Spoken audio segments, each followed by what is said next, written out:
Omar's Secret, narrated by Sally Sharp, written by Regina Drew, and illustrated by Omar Gibson. Omar loved catching insects and lizards. He put them in jars and kept them as pets in his room. Then one morning, Omar's mother opened his bedroom door and said, "It's time to set all these creatures free. It looks like a zoo in here, and the smell is stinky." "Yes, Mom," said Omar sadly. Then he took his jars of insects and lizards out into the backyard and set them free. "They'll be happier outside anyway, Omar," his mother yelled from the porch.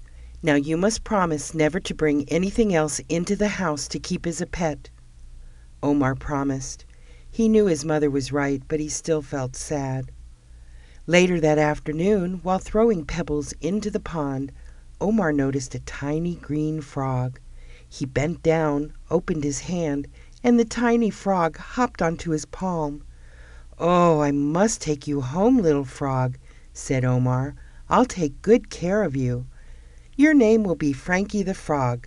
Don't worry, my mother won't find you. I'll hide you under my bed." And so he did. Frankie the Frog lived in a glass box with pebbles and water under Omar's bed. As the weeks passed, he grew big and strong from the insects that Omar fed him.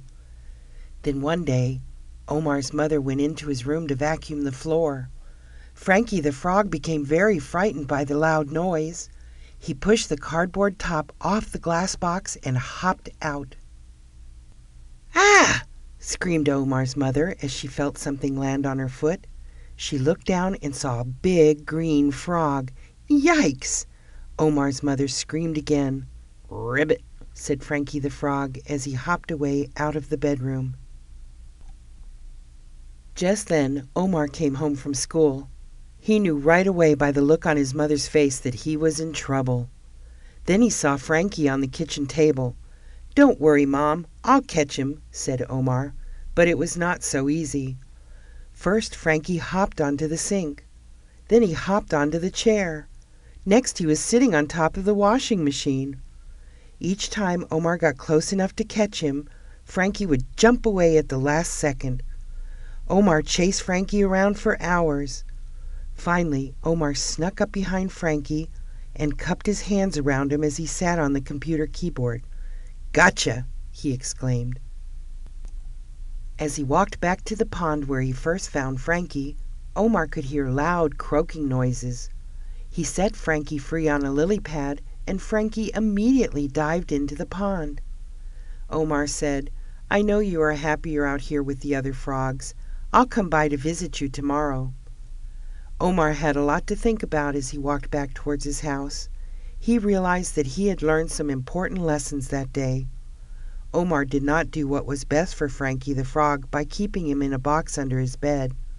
He also learned the importance of being honest and keeping a promise. Here are some questions to ask after listening to the story. What did Omar's mother ask him to do? Where did he put Frankie the Frog? Why did Frankie want to escape?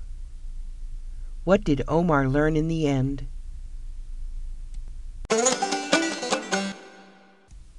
If you like our stories, please leave a 5-star review on iTunes. For more stories, go to smarttutor.com.